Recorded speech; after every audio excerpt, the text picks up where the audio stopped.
मेरा नाम है मनोज गर्ग। मैं आज बात करने जा रहा हूं केंद्रीय मंत्री राव इंदरजीत सिंह जी के बारे में। केंद्रीय मंत्री राव इंदरजीत सिंह जी ने अभी हाल के दिनों में गुड़गांव में जो भाषण दिया, उससे पंजाबी समाज और अन्य लोग भारतीय जनता पार्टी के कह रहे हैं राव इंदरजीत सिंह जी ने भाजपा का पंजाबी समाज का अपमान किया। लेकिन मैं आप सबसे बताना चाहूँगा, राव साहब ने अपने भाषण में किसी समाज का अपमान नहीं किया, परंतु उन्होंने ये जरूर कहा, हमारी पार्टी के लोग मुझे अपना नहीं मानते।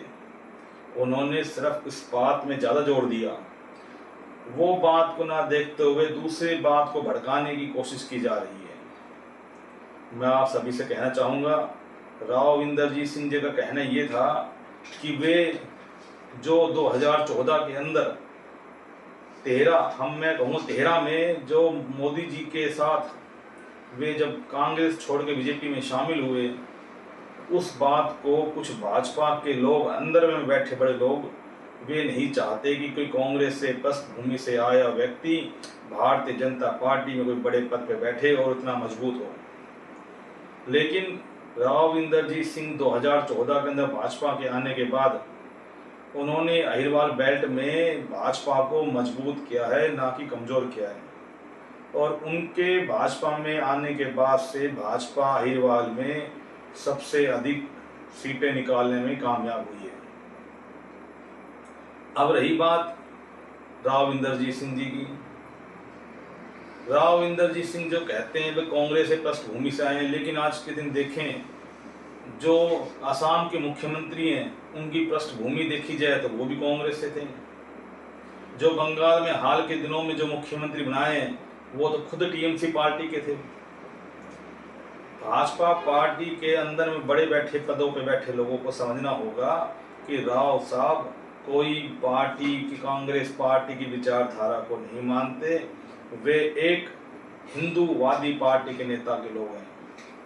और आपको मैं पीछे ले जाना चाहूँगा, 2024 के इलेक्शन में लोग कह रहे हैं राव साहब 70,000 वोटों से जीते, अगली बार देख लेना क्या होगा।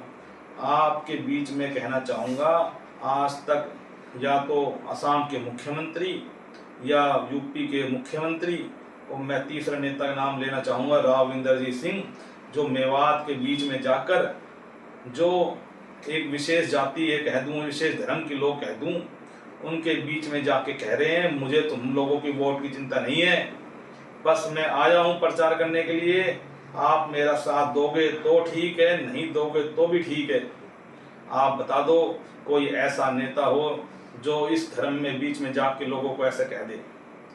और हम लोग जो योगी जी कहते हैं, हम बट जाते हैं आपस में, और हमारे बटने की वजह से ही जो राव साहब आज लोग कह रहे हैं कि राव साहब 70,000 वोटों जीतते हैं। अरे भाई, जब हम लोग बटेंगे तो ही तो हम कटेंगे। लेकिन राव साहब जीत के गए, 70,000 वोट थोड़ी नहीं होती। और आगे भी राव साहब की जो राजनीति है, जो लोग सोचते हैं रिटायरमेंट हो जाएंगे, ये हो जाएगा, लेकिन राव साहब की आज भी धरती पे पकड़ है, चाहे वो आपके आज भी देख लें।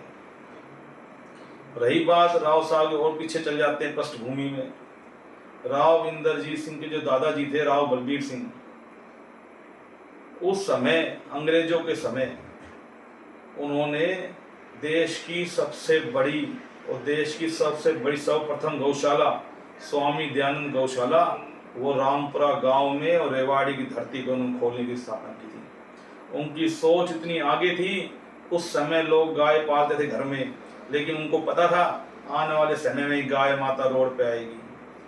आज उनकी बनाई गौशाला से प्रेरणा लेके पूरे देश भर में गौशालाएं खुली हुई हैं। और बात आता हूँ आपको मैं, राव बलबीर सिंह उस समय एक सर्वश्रेष्ठ हिंदू पुरस्कार हुआ करता था, जो काशी के बड़े विद्वान लोग दिया करते थे। उनके द्वारा राव बलबीर सिंह जी को सर्वश्रेष्ठ हिंदू का एक पुरस्कार दिया गया था। उस समय ना तो आरएसएस थी, ना कोई बजरंग दल था, ना कोई दूसरा तीसरा आरएसएस के और कोई दल थे। उस समय राव इंद्रजीत सिंह जी के दादाजी राव बलबीर सिंह एक कट्टर हिंदूवादी नेता थे। उस समय जब लोगों को शिक्षा प्राप्त ना होया करती, उस समय भी इनके गांव में एक आश्रम खोल रखा था। वहाँ पर ना लड़कियों को ना लड़कों को कोई भेदभाव नहीं होता था। वहाँ पर बच्चों को पढ़ाने की शिक्षा मुफ्त दिया जाएगा।